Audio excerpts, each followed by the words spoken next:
Welcome back to the show. Thank you for your time. I know your time is valuable and there's a million different places that you can find content and explore, but we're having a different conversation here.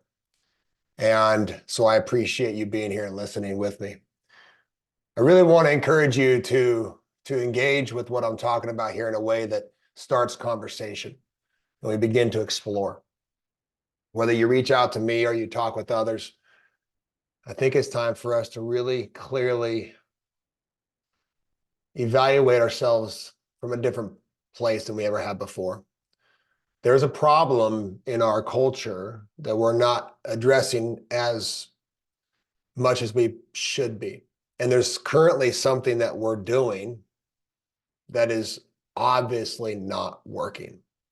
And if we don't address it, it's going to continue to increase. It's already at scary levels. I'm talking about mental health. I'm talking about how we are obviously currently orienting ourselves to the world, to sports, to competition, than to life itself. Because the reason why I bring at it from competition to sports, like this is who I am. This is what I grew up in. This is how I spent the majority of my life earning money, was in competitive environments.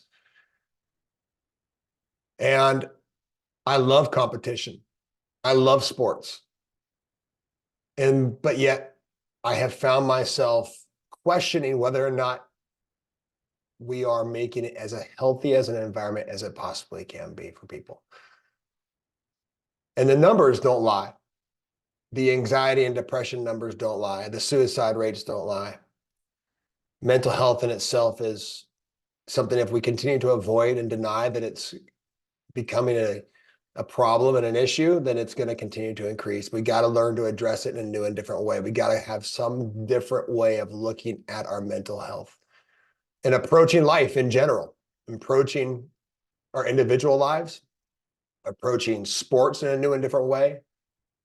It's 2024, and there's certain things that are outdated. There's certain ways that we view ourselves in the world, or maybe even competition, that are outdated. They're clearly not working.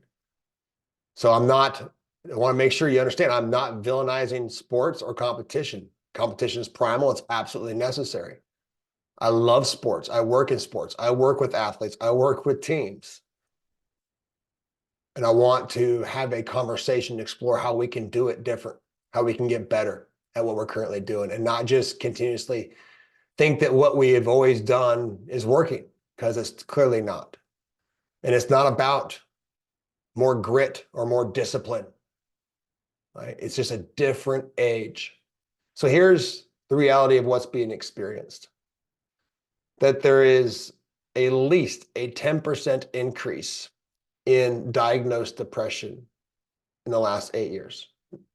To me, that number, I think, is skewed because that's what's being reported. That's what's being evaluated and diagnosed. How many people are battling with depression and hide? That's the number one thing that people do when they're battling with depression. And I know this because of my own story, which I'll share with you in just a moment. In 2021, there was a study done that 73% of 33,000 participants, college students, reported feeling moderate to severe psychological stress. Now, again, I'm not saying that it's not real. Like, there's gonna be stress. I'm a firm believer in doing hard things to make a more adaptable, more resilient, mentally tough system. I'm the first one to promote that you should start your day with something hard to make the rest of the day easy. But when it comes to mental and emotional well-being of my children or the people I work with, for them to be able to navigate that, we're currently failing. A 2020 mental health study from Cornell University, an Ivy League school, found that 40% of students said they were non-functional for at least a week of the year due to depression, stress, or anxiety. Non-functional. It's one thing to be frustrated. It's one thing to be irritated. It's one thing to feel down or blue. We have to be able to work through those things. Clearly, that's part of life. It's always not going to be sunshine or rainbows. But to be non-functional at the age of 18 to 22 at school and going through college, 40%, nearly half, were non-functional for a week. Woo, that's a lot. that hits home. Another study conducted in 2022, 88% of students, so basically 9 out of 10 students, believe there is a mental health crisis on college campuses across the United States. So there's a cry for help. There's an unheard cry for help. So what are we doing that's different? The main thing that I want to just introduce here, and we're going to have this exploring, evolving conversation on this podcast. I'm going to keep showing up and just sharing thoughts and what I find and what's working and what's not working and ways that I believe have helped me. But fundamentally, it comes from this idea that we are currently fighting. We're in a battle. We're fighting against our mind. We haven't been educated on how the mind really works and how to learn how to work with our minds. Our mind are so incredibly powerful, so freaking powerful. But yet, and then what's being sold to us right now, and I'm not saying it's right or wrong. I'm just saying it's not working. Is that we need more discipline. We need more grit. Well, based upon what I've seen and what I've heard and what I witness, our collective consciousness of our youth, especially who I'm focusing on, let's say the average 15 to 18-year-old, their nervous system is not in a place where making it harder and adding more to their plate is necessarily the answer.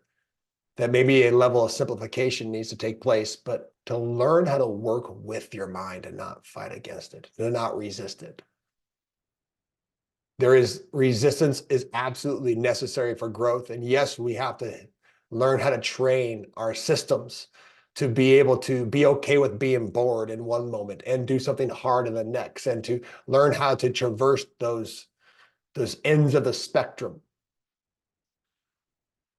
But what I'm saying is that I'm looking to have a new conversation with youth. I'm looking to have a new conversation with leaders. I'm looking to have a new conversation with coaches and parents and athletes. I'm looking to have a new conversation that is exploring how can we work with our mind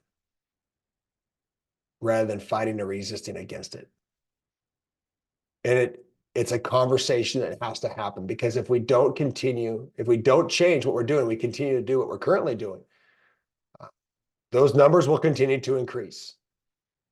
The numbers of suicide rates will continue to increase if we don't address mental health from a new and different way.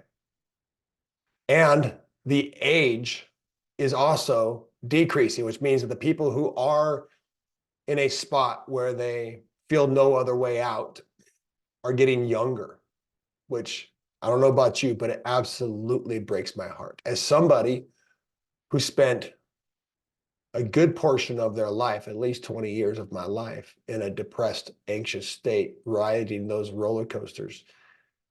And everything that I've learned in the last decade after I left my college coaching career has completely transformed my experience of life and liberated me from that mental and emotional struggle. I remember it starting when I was right around 13 years old. 13, 14 years old. It intensified at about 16, and it hit a peak at about 17, 18 years old. And then I rode that peak and valley until my early 30s to mid 30s. I didn't fully understand the gravity of it, even in the moment. And the reality is, when you hear stories of athletes or people who clearly are struggling, it's always a surprise to people, like, oh, geez, I didn't think that they would be struggling. And there's the same true thing for me.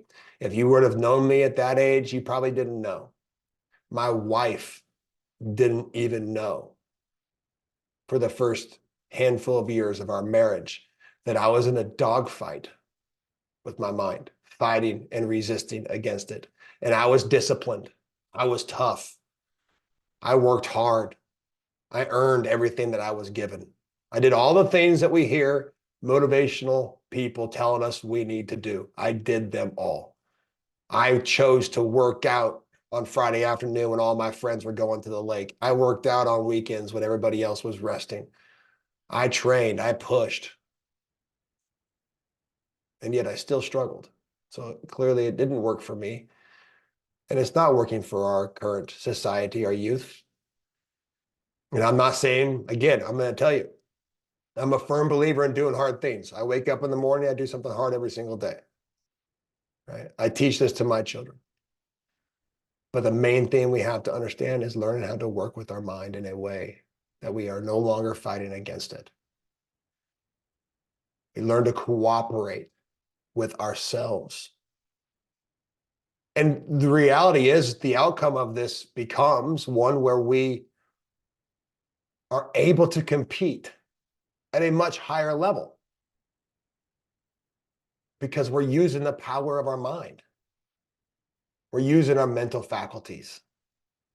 And I'll do episodes in the future about mental faculties, about imagination, intuition, reason, perception, memory, willpower. Kind of goes along with what I said in the last podcast. People talk about how there's a motivation problem. And I'm saying, no, there's a willpower problem. But when you are in a place where you feel completely overwhelmed and your nervous system is already taxed and there's a high-low information and stimulation that's already taxing and drawing your attention away from your system, creating a depletion. To think that you're also going to be motivated then to overcome that is just, it's a very uphill battle. So what's causing this? What is the cause to all this? I don't, we can sit here and say it's screen time and it's social media, and I think that absolutely, without a doubt, plays a part. But I didn't even have a cell phone until I was in my early 20s, right? I didn't spend a lot of time in front of screens. I was raised on a farm. Right? So I spent a lot of time outside working. I did all the things that we say, oh, that's the answer. And so that is part of the answer. It's part of the problem, I should say, is the screen time and the amount of time that we spend and the amount of information that's coming into our system and the amount of social terrains that we have to cross. I'll discuss more of this in the future, but we are in a spot where our mental and emotional well-being is a concern. And what we're doing is currently not working. And it's the definition of insanity to continue to do the same thing and expect a different result. So all I'm doing here is poking you, poking me as a coach, as a parent, as a leader, as a former athlete, to say, we have to explore a different way at looking at our individual lives, at looking at competition and coming to it to create a much healthier relationship with it by learning how to work with our mind rather than fight against it, which will create a will to compete that is even greater. When we learn to work with our mind, we're no longer trying to overcome and fight against our mind, creating more resistance and more struggle and more suffering. When we work with our mind, we begin to cooperate with ourselves and those around us. We're able to have more energy to create value for ourselves and for others. We're able to push ourselves even harder because we have a reserve of energy that's available for us to use and to give and to share with our environment, with our life, with our people that we influence and impact. So if you want to have this conversation with me, I really would love to explore this further with anybody who's open to either feeling like I'm wrong or that want to engage in this conversation. We need to begin to look and to explore that there has to be a different way. And that's learn how to work with the mind. So just stay tuned. stay tuned into the conversations that I'm going to continue to hop on. I'm going to continue to share my thoughts, what I find, but this is my mission in life. My mission in life is to create an environment for people that they learn how to work with their mind rather than fight against. They learn how to cooperate with themselves and with each other rather than compete against themselves and each other. Creating a healthy relationship with competition. Competition is primal, it's not going anywhere, but we can create a relationship with it that helps to support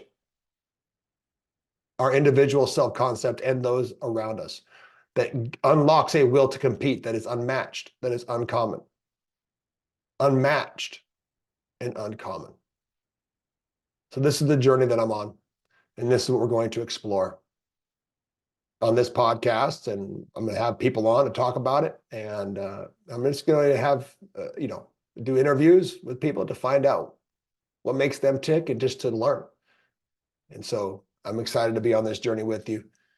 Again, reach out if you want to be a part of this conversation about finding a new and different way to address the mental and emotional well-being of our youth and our society, of you and me, to become stronger, more resilient, more adaptable systems, because isn't that the point? Thank you for your time.